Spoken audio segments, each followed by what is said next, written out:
मित्र राशेश्वरी शरण जी, बड़ा रासमंडल। महाराज जी, हम आपके बताए हुए मार्ग पर चल रहे हैं, परंतु कभी कभी भजन नहीं होता तो मन बहुत उदास हो जाता है। महाराज जी उस क्या करें? समय जिस समय भजन नहीं होता है, ये कभी कभी होता है।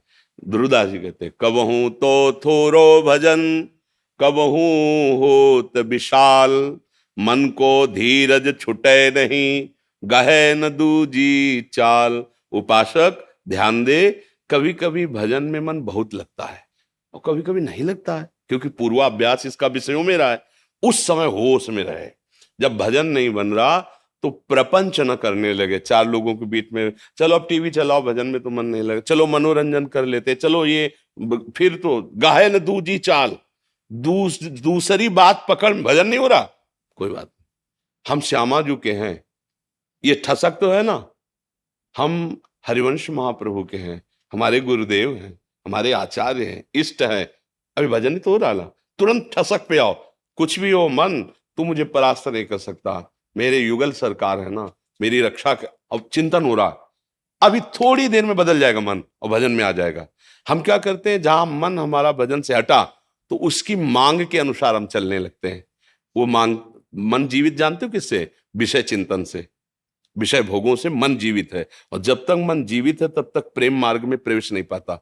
मन मारिया तन बस में कीन्हा, हुआ भरम सब दूर, बाहर से कछ दिखत लाई, अंदर चमके नूर, आपो त्याग जगत में बैठे, नहीं किसी से काम, उनमें तो कछु अंतर नहीं, संत कहो चाहे राम।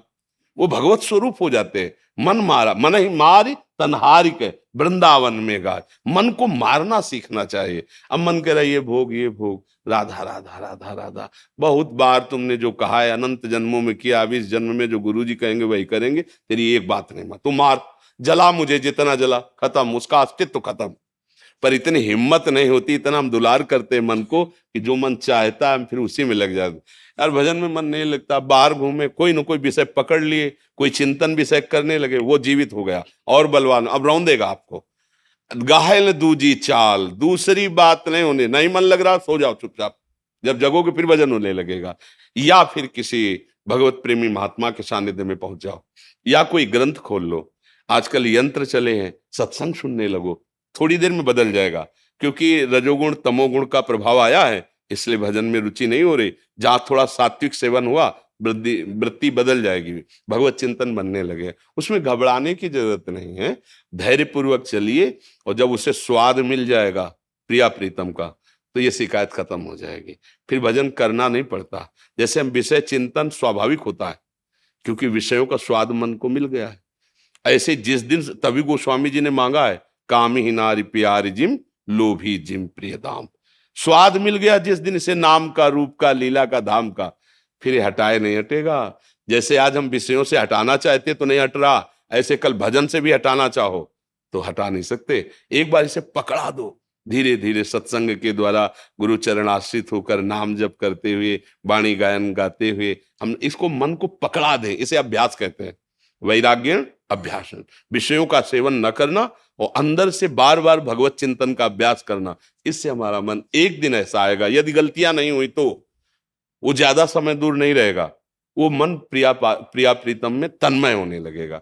और अगर बीच बीच में इसका मनोरंजन देते रहे, वो लंबा खींच देगा, वो लंबा खींच देगा, सांस न ले पावे। जब हम नई अवस्था के थे, तो एक परमहंस जी थे, ओंकारानंद सरस्वती। तो नई अवस्था में देख करके संतों को बड़ा सुख मिलता है कि ये नया बच्चा अगर भगवान का भजन करेगा, अच्छा महात्मा बनेगा। तो उनका पहले भी घर जाते रहते थे संत महात्मा, वो भी जाते थे। तो उनका, अच्छा तो तुम संत बन गए? उनका, हाँ स्वामी जी, हमारी इच्छा है आजीवन भगवान का भजन। बच्चा, इस मन को मारना बड़ा कठिन है। जैसे काले सर्प को अगर बंदर पकड़ ले तो उसका फना पकड़ के वो ऐसे पेड़ में रगड़ता है, फिर कान में देखता है, सू सू तो नहीं हो रहा, फिर रगड़ता है, मरने पर भी रगड़ता है। ऐसे नाम में, शास्त्र स्वाध्याय में, गुरुजनों की आज्ञा में मन को रगड़ रगड़ के मारते, मन का अस्तित्व न रह जाए, सोई महात्मा। और अगर मन बचा रहा तो कभी न कभी वो गिरा देगा, दुश्मन है। तो इस मन को अमना कर देना, मन में कोई चाह भोगों की ना रह जाना, यही मन की स्थिति है, अमना स्थिति। अगर मन में चाह भोगों की है तो सतर्क रहना चाहिए, ये जहरीला सांप है, डस लेगा। और इसका जहर अभी तक नहीं उतरा जब से सृष्टि रची गई। वही काम वेदना, वही क्रोध, वही लोभ, वही मोह, वही मद। आज अवसर मिला है, गुरु बहुत बड़े विष उतारने वाले मिल गए, और नाम मंत्र जो मिला है ना, वो विष का नाश करेगा। अब हम चूक नहीं करेंगे, अब इस मन रूपी दुश्मन को मारेंगे, सर्प को मारेंगे। बस इसकी मार यही कि इसकी मांगी हुई अधर्ममयी क्रियाएं ना की जाए। अभी कोई बिरला परमार्थी ही कर सकता है। विषयी पुरुष तो भाई आज होटल में चलते खाते हैं, वो तो मन को दुलार करने में परेशान है। लेकिन साधु क्या करता है? मन को मारता है। जो मन को मारता है वही महात्मा कहा जाता है। एक दिन वही भगवत प्रेम को प्राप्त होता है। अंजू गुप्ता जी, रोहतक हर गुरुदेव, आपके चरणों में कोटि कोटि प्रणाम। महाराज जी, प्रीति की रीति रंगीलो ही जाने। गुरुदेव, हम तुझ जीव कैसे जाने कि श्री जी से हम प्रीत कर रहे हैं या बस संसारिक व्यवहार कर रहे हैं? अभी सुना था, क्या कहा था? बूंद तभी तक वो बूंद है जब तक समुद्र में नहीं जाते। समुद्र की ही बूंद है, जब बूंद समुद्र में गिर गई तो फिर ये शब्द नहीं लगता, वो समुद्र ही है। तस्मिन् तज्जने भेदा भावात। प्रभु और प्रभु के चिंतन में डूबे हुए महापुरुषों में अभेद स्थिति हो जाती है। ब्रह्मविद ब्रह्मवि भवति। जो उस परम तत्व के चिंतन में तन्मय होकर उसका अनुभव कर लेता है, वो ब्रह्म स्वरूप ही हो जाता है। हम तुच्छ के नहीं हैं, हम महान के अंश हैं। हाँ, हमारी आसक्ति तुच्छ विषयों में हो गई, इसलिए हम अपने को तुच्छ संबोधन करते हैं। जैसे गरीब आदमी रिक्शा चलाता, उसे बोलो रिक्शा, खड़ा हो जाएगा। वो रिक्शा थोड़ी है। इसके कुछ दिन बाद पैसा कमा के वो टैक्सी खरीद ले, अब उसे रिक्शा बोलो, नहीं खड़ा होगा। अब हम उसका टैक्सी में स्थित हो गए, ए टैक्सी, वो खड़ा हो जाएगा। उससे पूछो, पहले तो रिक्शा कहने से खड़े होते थे, वो बोले नहीं, अब टैक्सी ले ली। शरीराभिमानी जीव विषय भोगों में महत्व बुद्धि करने के कारण अपने जो आराध्य देव अंशी हैं प्रभु से विमुख हो गया है। इसीलिए ये बात आती कि कहाँ प्रभु और कहाँ हम। अरे जहां प्रभु वहीं हम। आप क्या समझते हो? हमारी सत्ता ही नहीं है, उनके बिना हमारी सत्ता। जैसे हम कहीं भी पैर रखे पृथ्वी पे ही रख रहे हैं, पृथ्वी तत्व पे ही रखेंगे, ऐसे हम कहीं भी हों। कई बार समझाया है, सबसे प्रार्थना की है कि आप इस बात को समझिए, भगवान सर्वत्र हैं। ये बात सत्य है ना? तो यहां भी है ना, तो आप जहां भी हो वहां भगवान है ना। भगवान सबके हैं, तो जो सबके हैं तो आपके भी है ना। भगवान सर्वशक्तिशाली हैं, तो फिर मेरे लिए भी तो है ना वो सर्वशक्तिशाली। हमें और का भरोसा और की आशा क्या? भगवान सुख समुद्र हैं, तो फिर हम उसी सुख समुद्र के अंश हैं। हमारी तृप्ति उसी सुख समुद्र से होगी, किसी और से नहीं होगी। तो ये भाव दैन्यता में तो ठीक है कि मैं तुच्छ हूं, अधम हूं, क्वाम तुच्छा परम अधमा। लेकिन उपासना की चढ़ाई में चढ़ने के लिए ये प्रमाद भी पैदा कर सकता है। भाई ये तो बड़े बड़े महापुरुषों की बात, हम तो भाई गृहस्थ या तुच्छ अधम जीव, हम तो विषय में ही भोग। ये नहीं, कदापि नहीं। सिंह का बच्चा भूल से भेड़ों में चला जाए तो भेड़ नहीं बन जाएगा। अगर वो अपने स्वरूप को भूल जाएगा तो गडरिये के साँटे खाएगा भेड़ों की तरह। हमारी हालत वही हो गई। भगवान का बच्चा, भगवान का अंश माया में भूल गया, तब साँटे खा रहे हैं काम के, क्रोध के, लोभ के, मोह के, मद के, मत्सर के। नहीं तो हमारा जो स्वरूप है, नैनम छिन्नन्ति शस्त्राणि नैनम दहति पावका न चैनम क्लेदयन्त्यापो न शोष्यति मारुता। अब बोलो ऐसा स्वरूप, और कहाँ हम जल रहे, तो हालत क्या हो गई? भूल गए ना अपने प्रीतम को। अब क्या करें? सेवक वाणी, स्वार्थ सकल तजी, गुरु चरणन भाजी, गुण नाम सुनी कथी, संतन सो संग करी, काल ब्याल मुख पर्यो, कफ पित्त बात भर्यो, भ्रम्यो कत अनन्य कहे की जी लाज धरी। अगर अभी आपको अनुभव करना हो कि प्रीति की रीति क्या है, तो पहले स्वार्थ का त्याग करो।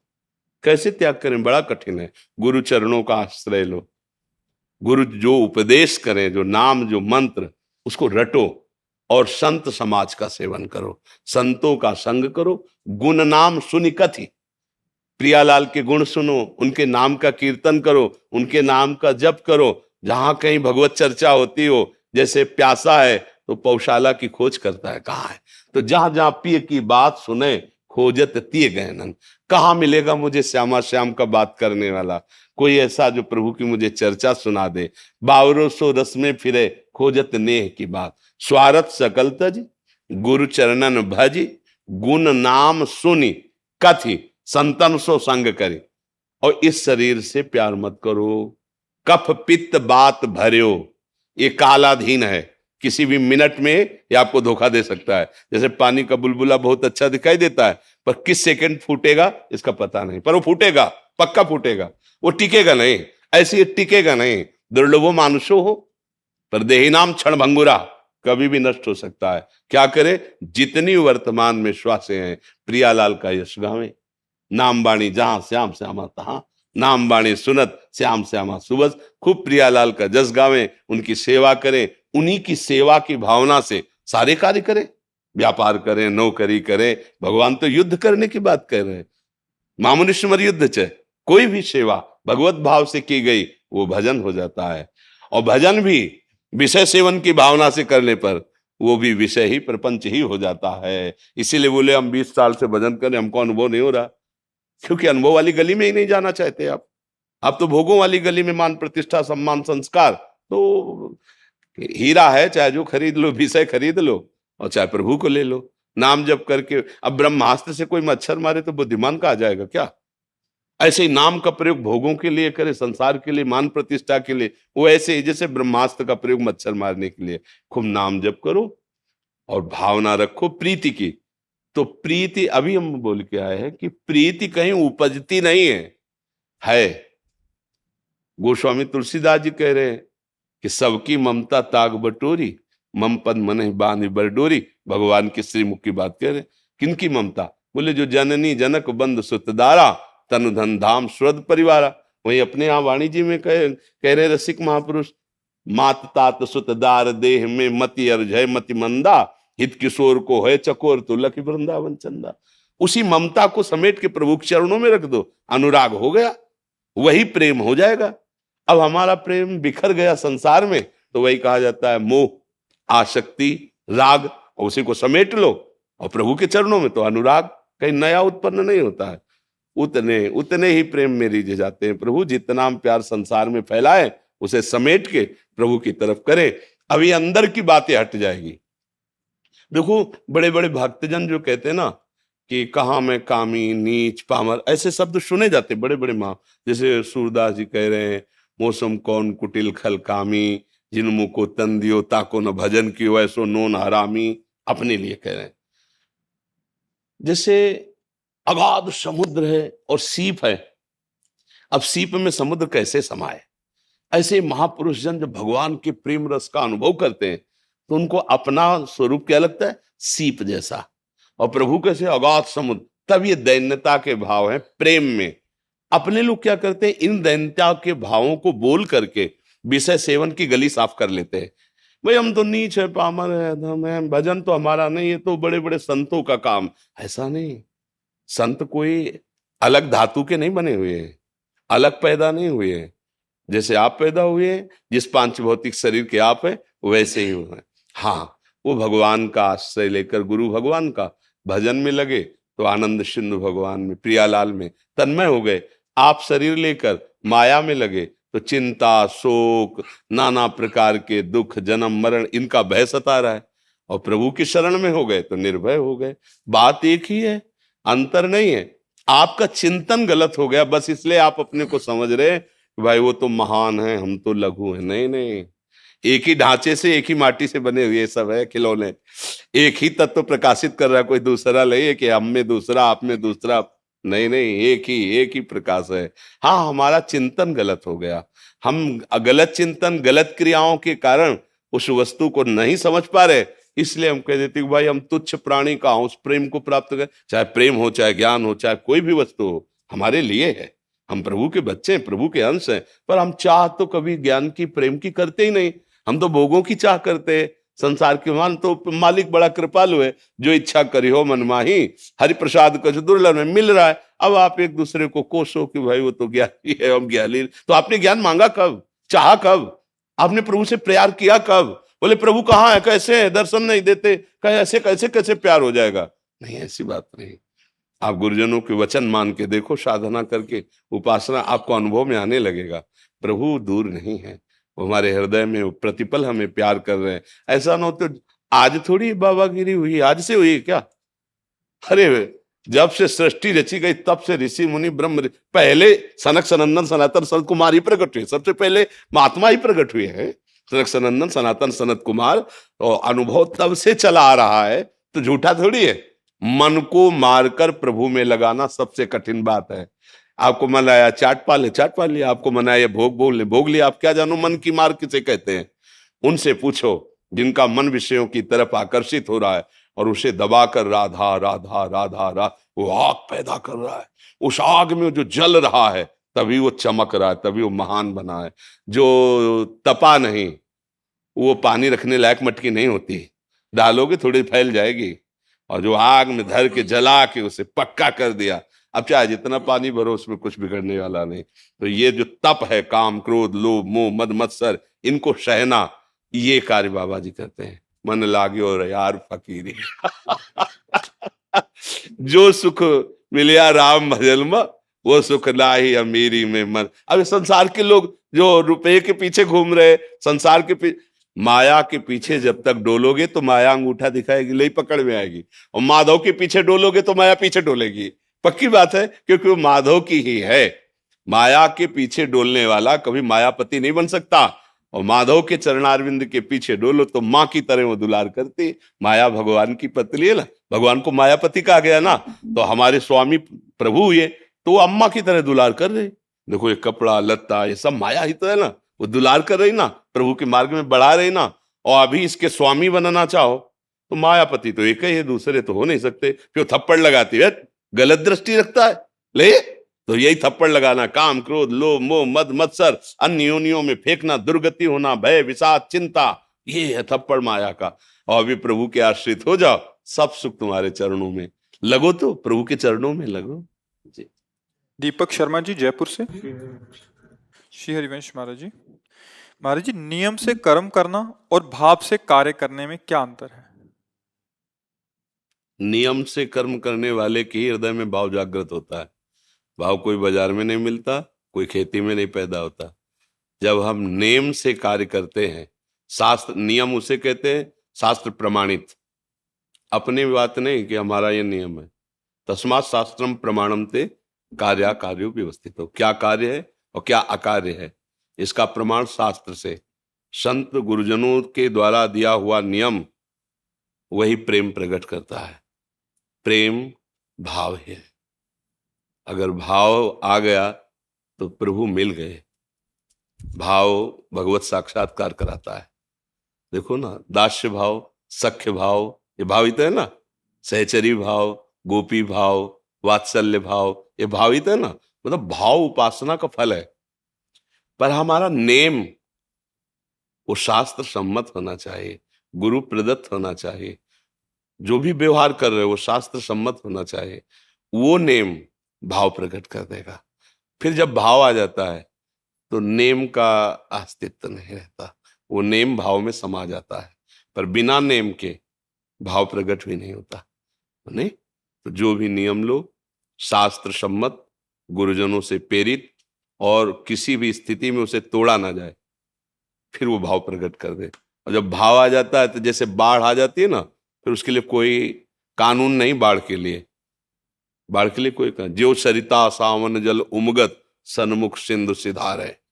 अब उसको कोई रोक नहीं सकता, वो हर बांध को तोड़ करके समुद्र से मिलने के लिए जा रही। नदी जब सावन में बाढ़ आती है तब वो कोई मर्यादा किसी की नहीं रखती, बांध की मेड़ की सब फोड़ के जा प्रीतम के मिलने के लिए भाग पड़ती समुद्र में जाने के लिए। ऐसे ही जब भाव प्रकट होता है तब सारे नेम पूर्ण हो गए, क्योंकि उनकी भाव तक ही, जैसे नाव की आवश्यकता नदी तक ही होती है, ऐसे नेम की आवश्यकता भाव तक होती है। अब भाव में आ गया, अब वो दूसरी दशा, अब उसके ऊपर नियम नहीं लगाया जा सकता, अब उसके ऊपर नियम की जांच नहीं की जा सकती कि इसका ये नियम है, ऐसा करना चाहिए ऐसा। जैसे कर्माबाई को भाव की प्राप्ति हो गई, अब वो विचार कर रहे हैं कि लालजू को, जगन्नाथ जी को तो शयन करा दिया जाता, रात्रि में भूखे रहते होंगे, सुबह तड़के भूख लगती होगी, तो 3 बजे कौन भोग लगाता होगा? तो 3 बजे हम बुलाते हैं भोग के लिए। उठी, सीधे खिचड़ी अमनिया की बनाई और बुलाया, आ गए ठाकुर जी, गोद में बैठा के पवा रहे। ये भाव है। अब एक दिन एक संत ने देख लिया कि वो सूर्योदय के बाद स्नान करने, तो उनका, बाई जी हमने तो सुना है बहुत भगत हो, ये स्नान का टाइम है। तो उन्होंने अपने भाव की बात बता दी संत ने। अब वो नियम वाले थे, तो उनका, ये तो बहुत बड़ा अपराध कर रहे हैं आप, बिना शौच स्नान किए पवित्र हुए ठाकुर जी को भोग बना पवा, ये तो अपराध है, नियम में है अपराध, ऐसा नहीं कर सकते। अब वो भाव को प्राप्त है, उनको तो पता नहीं। अब दूसरे दिन स्नान आदि प्रक्रिया जो नियम है, अब वो इधर ठाकुर जी को बुलाया, एक कवल ऐसे पाप है तले को, वहां पर्दा जगन्नाथ जी का जो खुला, तो वहां पहुंच गए, तो खिचड़ी लगी हुई थी मुख में। तो पार्षदों ने कहा, जय जय, भोग तो अभी पधराया नहीं। तब ठाकुर जी स्वयं बोले कि कर्माबाई से बोल दो जा करके कि ये नियम के चक्कर में न पड़े, उनका जो भाव है वो मुझे प्यार है, नेम का फल भाव है। अब पीछे मत लौटो, आगे बढ़ो, तुम जैसे हमें पवाती हो वैसे ही पवाओ, हमें उस समय तुम्हारे स्नान की आवश्यकता नहीं, क्योंकि पवित्रता ही तो चाहिए ना, और भाव पवित्र हो गया तो सबसे बड़ी बात यह है। आप समझ पा रहे हैं? पहला स्टेप नियम, हाँ, फिर सेकंड स्टेप। हाँ, और वो नियम बड़ी दृढ़ता पूर्वक, वो नियम ऐसा ना हो कि आज हमें अमुक जगह जाना है, आज तो नहीं हो पाएगा, ऐसा जो नियम है उसे प्राणपण से निभाना, फिर प्रेम प्रकट हो जाता है। श्री हरिवंश महाराज जी, महाराज जी श्री जी की अपार कृपा से 5 वर्ष से बरसाना वास हो रहा है। महाराज जी नाम जप का प्रयास है किंतु निरंतरता नहीं आ पा रही, महाराज जी कृपया मार्गदर्शन करें। हाँ, तो ये तो भाव आ ही गया होगा, आप प्रिया प्रीतम की उपासना के मार्ग में है, तिलकाचार्यों द्वारा प्रदत्त है। तो जब किसी को शिष्य बनाया जाता है तो उसको ये बताया जाता है कि आज से आप प्रिया प्रीतम के हैं, आज से आपका नया जीवन है। तो ये बात हमें सबसे पहले गुरु मंत्र की तरह स्वीकार करनी है कि आज से हम गुरु जी के वचनों के अनुसार प्रिया प्रीतम के हो गए। वो किसी साधना से नहीं, गुरु जी ने कहा है कि आप प्रिया प्रीतम के हो गए। अब इसमें हमने कोई साधना नहीं की, मानी बात। अब इस मान्यता को हम कभी नहीं मिटने देंगे, चाहे नरक में खड़े हों, हो सकता है हमारी हालत खराब हो जाए, पर ये बात हम कभी नहीं भूलेंगे कि हमारे प्रिया प्रीतम, गुरु जी ने कहा था आज से तुम प्रिया प्रीतम के हो, तुम्हारे पूरे जीवन का अधिकार श्यामा श्याम को। अगर हमारा भजन नहीं हो रहा और हमारी ये ठसक है तो भजन हो रहा है कि नहीं हो रहा? अखंड क्रियाएं नहीं हो सकती, समझना, बराबर 24 घंटे माला नहीं चला सकते, ये क्रिया है। अखंड स्मृति होती है, अखंड क्रिया नहीं होती। कोई अखंड क्रिया होगी? कोई भी क्रिया बराबर अखंड नहीं, क्योंकि क्रिया हो प्रारंभ की जाती है, उसका अंत होता है। स्मृति, जैसे मैं हूं, भले उसमें तुम्हारी भूल हो गई, आपको मैं शरीर में भान होने लगा, लेकिन मैं हूं, इसकी कभी स्मृति नहीं छूटती। सो गए तो मैं अच्छा सोया, स्वप्न में तो मैं स्वप्न में हूं, जागृत में तो मैं हूं, यह है स्मृति। मैं हूं, इसकी विस्मृति नहीं हो सकती। देख लो, चाहे जिस क्रिया में जाओ, मैं ये कर रहा हूं, मैं खा रहा हूं, मैं सूंघ रहा हूं, मैं सो रहा हूं, मैं जग रहा हूं, मैं स्वप्न, मैं हूं, इसे कहते हैं स्मृति। अब मैं क्या हूं, इसे कहते हैं ज्ञान। अगर आपको ये ज्ञान हो जाए कि मैं प्रिया प्रीतम का हूं, ये शरीर प्रिया प्रीतम के भजन के लिए मिला है, दूसरों की सेवा के लिए मिला है, धर्माचरण करने, मैं शरीर थोड़ी हूं, नहीं पहले तुम्हारे पास था, नहीं आगे रहेगा, बीच में कुछ समय के लिए मिला है, फिर छूट जाएगा। अगर आप भजन कर लेंगे तो अपने अंशी प्रभु को प्राप्त हो जाएंगे, नहीं किया तो फिर दूसरा शरीर मिल जाएगा। मतलब ये आप नहीं है, आप इसके जानने वाले हैं, नहीं, आप ये थोड़ी है, ये आपको नहीं जान रहा, आप इसको जान रहे हैं, और आप अपने को भूल गए और इसी को अपना मान लिया, ये घाटा हो गया। भजन अखंड स्मृति में होता है, क्रियाओं में नहीं होता। देख लो, आप समझो, होता है ना। आप 24 घंटा माला चला सकते हो, चाहे जितने अभ्यासी हो, शौच में थोड़ी माला चलाओगे, लघुशंका में थोड़ी चलाओगे। कभी दैववशात हाथ टूट गया तो हमारा तो भजन ही छूट जाएगा। क्रियाएं प्रारंभ और अंत वाली होती है, और स्मृति, इसी से भगवत प्राप्ति होती है। हम प्रभु के हैं, श्यामा श्याम के हैं, ये पक्की बात बैठा लो। तो जब भजन नहीं हो रहा है तो उस समय भी हो रहा है, क्योंकि हम प्रिया प्रीतम के हैं। जब आपका मन अच्छा ना हो, गंदे विचार कर रहा हो, तो आपको तुरंत ये बात याद आनी चाहिए, मैं प्रिया प्रीतम का हूं। ए माया, तू अब मुझे परास्त नहीं कर पाएगी। अय मन, अब तू मुझे गिरा नहीं सकता। मैं प्रिया प्रीत, अब ये भजन ही तो हो रहा है। किसी भी तरह से प्रभु का स्मरण आ जाना, हरि स्मृति सर्व विपद में, उसी समय सब ठीक हो जाएगा। निरंतरता स्मृति में होती, क्रियाओं में नहीं होती। 2 घंटे 4 घंटे पूजा करोगे, इसके बाद कुछ भी, भोजन कितनी देर पाओगे, सोओगे कितनी देर सोओगे, पड़े रहोगे कितनी देर पड़े रहोगे।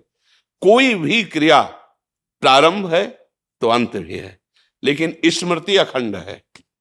अब तुम विस्मृति के गर्त में हो गए हो, तुम्हें याद नहीं है, बकाओ चल रही है, आज भी है, मैं हूं, ऐसा है ना। बोलो, इसको भूल सकते हो? मैं हूं, कभी नहीं भूल सकते।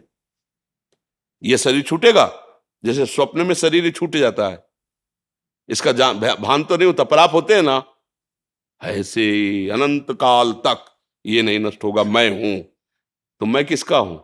बस ये ज्ञान हो जाए, मैं कौन हूं ये ज्ञान हो जाए, तो बस बात बन जाए। अब मैं कौन हूं ये ज्ञान हो गया तो मोक्ष प्राप्त हो गए, और मैं किसका हूं ये ज्ञान हो गया तो प्रेम प्राप्त हो गया। बस इसी की निरंतर स्मृति रहती है। जैसे हम मूर्छित हो जाएं तो हमसे कोई क्रिया नहीं होगी, भजन नहीं होगा, ध्यान नहीं होगा, लेकिन उस अवस्था में भी मैं जागृत है, मैं रहता है। नहीं, होश किसको आएगा फिर? अगर वो चला गया तो फिर होश किसको आएगा? वो आता ना कि कब से हम मूर्छित हैं, बोले 2 घंटे से दवाई दी और ये सब किया तो आपको होश, पर उस समय वो है। करण भले होश में नहीं, लेकिन वो है। वही ऐसे ही भगवत प्राप्ति होती है। जब ये स्मृति बैठ जाती है, मैं श्यामा श्याम का हूं, तो भजन नहीं हो रहा है, ध्यान नहीं हो रहा है, मूर्छावस्था है, पर उसकी स्मृति में बैठा है, वो है, उसे परमात्मा प्राप्ति करा दे। ये सूक्ष्म विषय है, थोड़ा बुद्धि पवित्र होगी तो आप पकड़ पाओगे बात। जी, हमारी दादी जी निरंतर माला जप करती थी। तो जब वो आखिरी जो था समय, उसमें जब वो शांत हुए, तब भी उनका माला तो नीचे आ गई थी, लेकिन ऐसे ऐसे उंगलियां अभ्यास जैसे अभ्यास किया, पर अंतर के बाहर के अभ्यास से अंतर पहुंचा जाता है। वो अंतर का अभ्यास दृढ़ हो गया तो बाहर तो जो संस्कार है, जो क्रियाएं तो हो रही हैं, उसका कोई तात्पर्य नहीं, बात अंदर की है। अगर अंदर का अभ्यास निरंतरता स्मृति का बन गया, और ये होती है स्मृति, मैं प्रिया प्रीतम की हूं, मैं श्यामा श्याम की हूं, ये बैठ जाए अंदर। बस अभी जवान से हम कह रहे हैं, लेकिन हमारी पत्नी, हमारा पुत्र, हमारा परिवार, हमारी धन संपत्ति, मैं पुरुष, ये सब बैठा हुआ है मैं में, इसीलिए वो आनंद का अनुभव नहीं हो रहा। धीरे से, कृपा से ये धीरे धीरे मैं बदले तो बस बात बन जाएगी। दीप नारायण सिंह जी। राधा राधा। राधे राधे महाराज जी, चरण स्पर्श। महाराज जी, मैं हाल में ही भारतीय वायुसेना से सेवानिवृत्त हुआ हूँ।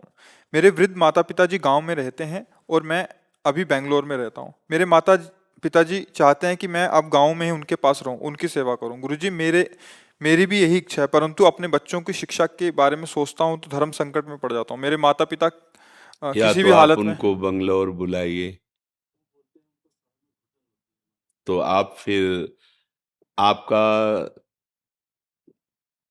अब विशेष कर्तव्य है माता पिता को सेवा देना और उनको दुलार देना, पैसा देना नहीं। जैसे बच्चे हैं ना, अनाथालय में पैसा जमा कर दो माता पिता का, अगर तुम्हें अनाथालय में वो पालते तो तुम्हें कैसा लगता? उन्होंने अपनी गोद में शौच तुम्हारी करवाई, लघुशंका करवाई, इतना बड़ा किया है।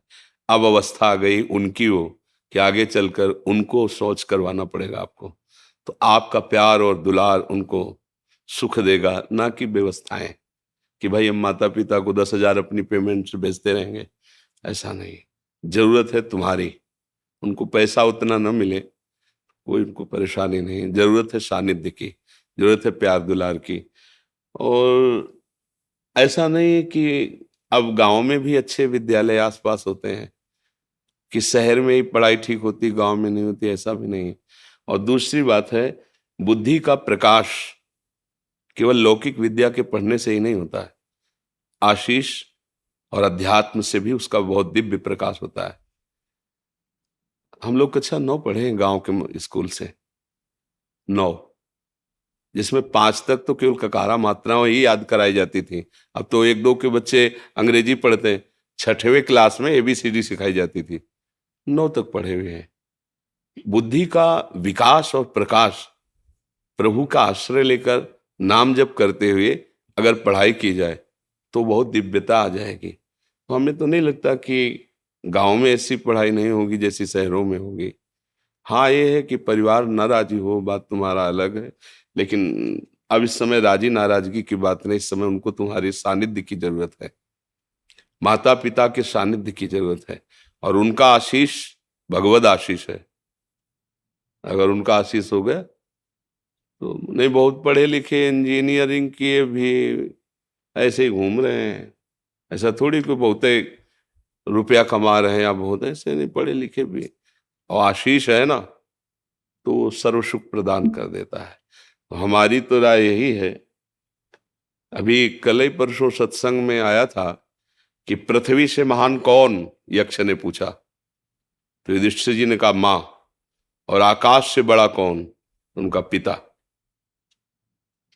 मतलब पृथ्वी से भी महान और आकाश से भी बड़ा माता पिता का पद रखा गया है।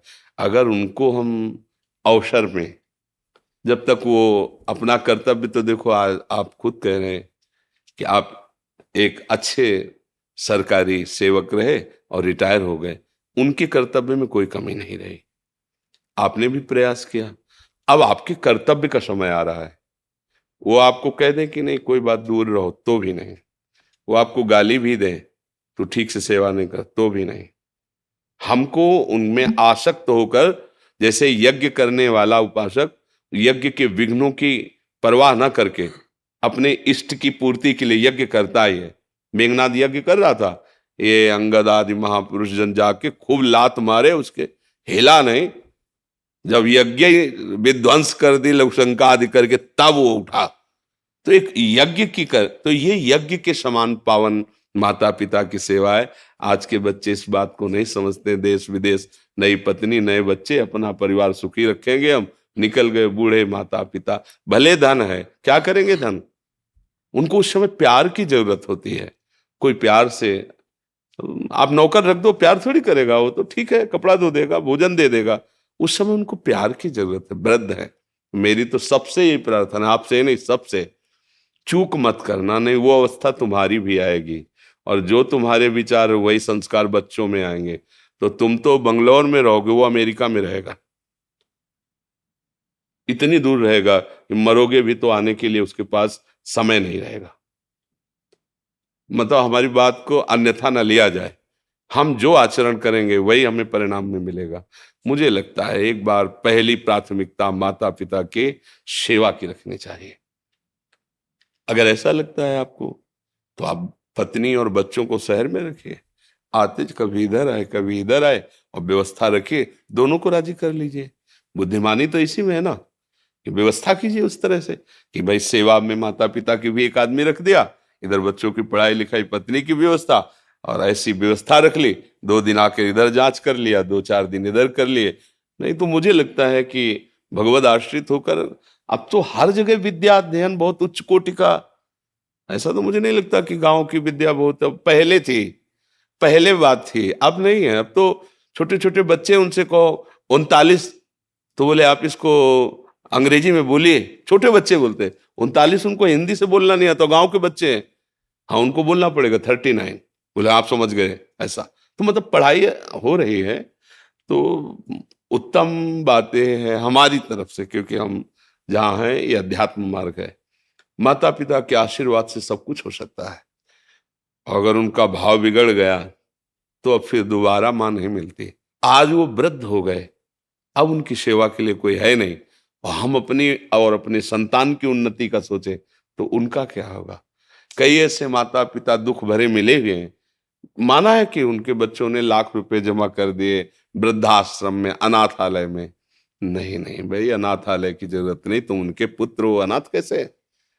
उनकी, चाहे उनको समीप बुला के या उनके समीप जाके या दोनों की दोनों जगह व्यवस्था करके पढ़े लिखे हो जैसे बने उनको राजी कर लो, और जब तक उनका शरीर पूरा ना हो जाए तब तक ये बहुत बड़ी यज्ञ है, बहुत बड़ी तपस्या है, ये मानकर। वो तुम्हें गाली दे सकते हैं, वो 4 लोगों के सामने तुम्हारी निंदा कर सकते हैं, रात दिन सेवा करोगे फिर भी वो निंदा करेंगे, तुम्हें नहीं सुनना, तुम्हें वही सेवा करनी जैसे कर रहे हो, तो उसका फल क्या होगा? प्रकाशित हो जाओगे, इस लोक में भी सुखी रहोगे, परलोक में भी सुखी रहोगे। बस बात समझ लो। हाँ, अगर समझ आ जाएगी तो, नहीं तो फिर ये तो बाबा जी हैं, हम तो सलाह दे देते हैं, मान लो तो मान लो, ना मान लो तो फिर अपने ऊपर थोड़ा सोचो, कल वही दशा आएगी। और तुम जिनको लाडले की, जिसकी उन्नति की चाह करते हो, ऐसी उन्नति के सोपान पर चढ़ जाएंगे तो विदेश में रहेंगे। बोले इस समय अमेरिका में है लड़का, अब तुम परेशान हो, पानी देने वाला कोई नहीं, सूचना भी जाएगी कि पधार रहे हो तो जलने के बाद ही आ सकते हैं, क्योंकि तुरंत पास थोड़ी है कि गांव के हैं, इस गांव से उस गांव में आ गए। वो मालिक देख रहा है, एक एक वृत्ति देख रहा है। धन और लौकिक उन्नति तभी सुख देती है जब उसके साथ आशीष हो, बड़े बुजुर्गों का आशीर्वाद हो। तो कम पैसा भी होगा ना तो तुम चौड़ी छाती आनंदित करके घूमोगे, और उनकी डाह, उनकी जलन, वो फिर दुख। आज हमारा समाज इस बात को नहीं समझ पा रहा है। बूढ़े माता पिता का सम्मान करना भूल गए। एक परिचय के थे तो ऑफिसर थे, तो उनके पिताजी गांव के थे, अंगूछा डाले और ऐसे कांच लगाए और गए वहां। पहले तो घुसने ही नहीं दिया, तो उनका ले जो तुम्हारे सर हैं उनके हम बाप हैं, तो हाँ रास्ता जब गए तो वो कुर्सी से नहीं उठे। तो उन्होंने देखा उनका, अब पिता तो पिता ही ला देखा, तो उनका हम तो मिलने आए थे आपसे, बात की, वो वापस हो गए। और जब वापस हो रहे थे धीरे धीरे कदम से, तो उनके बगल वाले ऑफिसर, ये कौन था, आपसे कोई प्रणाम नहीं किया, मतलब आपको सल्यूट नहीं किया आप ऐसे? बोले हमारे घर का एक नौकर था, वो मिलने आया था। उनके कान में आवाज पड़ी, बस आंसू गिराते हुए गए। और जब मिले हमसे तब बताया कि कह रहा था अपने ऑफिसरों के सामने कि हमारे घर का नौकर है। बोले पढ़ाया लिखाया, मेहनत करके उसको उस पद में पहुंचाया, और वो हम ही को कह रहा था कि नौकर है, उठ के पैर भी नहीं छुआ था। उनका कल्याण की तो बात जाने दो, कभी शांति और चैन से सो नहीं पाएगा, क्योंकि औरों का साथ चाहे विलंब से लगे, जिसने पाला है वो माता पिता, नौकर अरे उठ के छूते तो उनका हृदय भारी हो जाता है कि पढ़ाया लिखा है ना, देखो मेरा लड़का सभा में अफसरों के सामने पैर छू रहा। ये तो एक काशी भेजा बेटे को पढ़ाने के लिए, थोड़ा मेहनत करके, किसानी से, ब्राह्मण परिवार का था, विद्वान बने हमारा पुत्र, अच्छा। और 10 वर्ष यहां से पैसे भेजते, 10 वर्ष बाद आए तो पिता तो किसान आदमी, अब उनको पंडितों के बीच में पिता ने बहुत सूक्ष्मता से देखा, जैसे देखो प्रणाम की एक मुद्रा, पेट में हाथ लगाया ना, वैसे देखा प्रणाम कर, पेट को, पेट ने चरण में हाथ लगाया जाते, नहीं देखा ऐसे तो ऐसे ही वो समझ गया। तो उनका बेटा पढ़े? बोले हाँ पढ़े। बोले लेकिन पढ़ाई का जो फल है वो तो दिखाई नहीं दे रहा मुझे। विद्या विनयम ददाति, विद्वान पुरुष विनम्र होता है, विद्या नम्रता प्रदान करती है। तुम्हारे अंदर अभी वो विद्या नहीं है जिसको पढ़ाने के लिए भेजा था, वो विद्या तुम्हारे अंदर नहीं। तो उनका आप जांच लीजिए, आप हमसे जो प्रश्न चाहे वो प्रश्न कर सकते हैं, जैसा चाहे आप। हम बोले अपने गुरुजी से पूछना जाकर के, एक बार काशी जाओ, पैसा हम फिर देते हैं, कि पिताजी ने कहा है कि तुम्हें वो विद्या प्राप्त नहीं जिस विद्या के लिए हमने काशी भेजा था। आज हम लोग बहुत पढ़े लिखे ग्रेजुएट हो रहे हैं, लेकिन वो विद्या धूर्तता ला रही है। नहीं दे, कठोर शब्दों से माता पिता को उत्तर दे देना, तुम क्या जानो पुराने जमाने के, हमारी आधुनिकता की नई समाज ऐसा, जो प्रातः काल उठ के रघुनाथा, मात पिता गुरु नावई माथा, जो स्वयं भगवान है वो अपने माता। और आज हम ग्रेजुएट हो रहे हैं, उनके चरण छूने में सब चाहते हैं, अगर वो बीमार हो जाएंगे तो उनकी सोच फेंकने में सब चाहेंगे, और उन्होंने वर्षों हमें गोद में लगाया है लघु शंका की। मुझे लगता है ये पढ़ाई लिखाई संपत्ति ये चैन नहीं दे पाएगी अगर बुजुर्गों की छाती जली और उनको लगा कि, तो मेरी प्रार्थना सबसे है, आपको ही निमित्त बनाकर उपदेश दे रहे हैं सबको कि भाई मेरी बात मान लेना, जीवन भर पछतावे से मुक्त नहीं हो पाओगे अगर अपने माता पिता को इस स्थिति में छोड़ दिया। तो इसका इसका तुम कुछ भी बन जाओ, जलोगे, रात दिन जलोगे। देख लेना, हमारे वचन याद कर लेना। और अगर वो ऐसे करके ऐसे कर देला तो नमक रोटी भी खाओगे, मस्त घूमोगे, कोई बाल बांका नहीं। माता पिता भगवान का स्वरूप होते, वो दुलार कर दे, आशीर्वाद दे देना कि हमारा बच्चा बहुत हमारी सेवा हो गया, वो भगवान बैठा अंदर देख रहा है।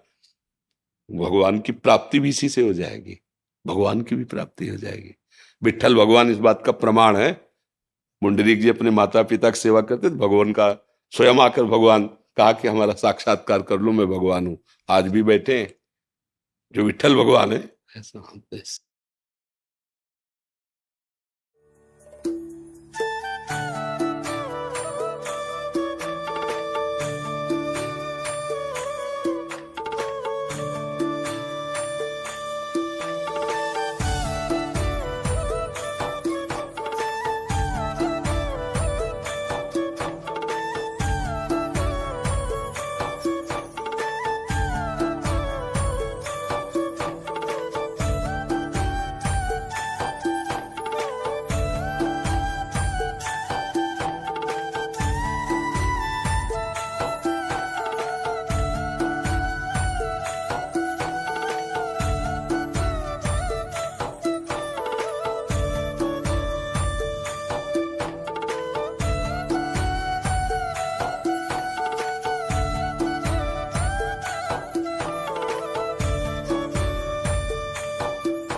जीवन रखिए, बस नाम जब ज्यादा से ज्यादा करें। हाँ सारा नाम अपना हाँ, नाम ही जीवन का सार है।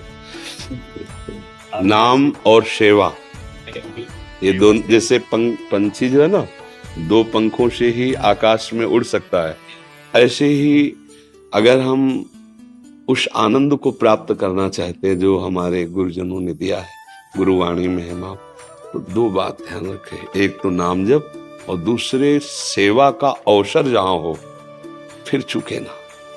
दूसरों की सेवा करना और अपने आराध्य देव का नाम जप करना, इससे सब कुछ प्राप्त हो जाता है, जो चाहे प्राप्त कर सकता है। यही प्रधान वस्तु है। देखो आप गुरुवाणी जी में, ग्रंथ साहब में सब महापुरुषों के अनुभव लिखे हुए हैं, तो सुमिरन और सब महापुरुषों की सेवा की भावनाएं, सेवा, सुमिरन और सेवा, सब कुछ प्राप्त हो जाता है। हम जब ये सुनते हैं ना कि जैसे गुरुद्वारे पे कोई भी चाहे जितना धनी हो जाए, वहां पादुका सेवा, तो हमारा हृदय भर जाता कि देखो कैसी गुरु दरबार की महिमा की अभिमान रस से बिलक कर देता है। इसलिए पहले तुम सबकी पादुकाएं साफ कर, तुम्हारा अभिमान गलित हो, तब चलो अंदर। गुरु कृपा का तभी तुम रसास्वादन कर सकते हो जब ऐसी सेवा में तुम्हारी रुचि हो कि सब जो हमारे गुरु के दर्शन करने आ रहे, गुरु ग्रंथ साहब के गुरु दरबार में, वो इतने हमारे लिए पूज्य कि उनकी पादुका हम साफ कर रहे हैं। सेवा और सुमिरन दो अगर हम पकड़ ले तो भगवत कृपा, गुरु कृपा सब प्राप्त हो जाती है।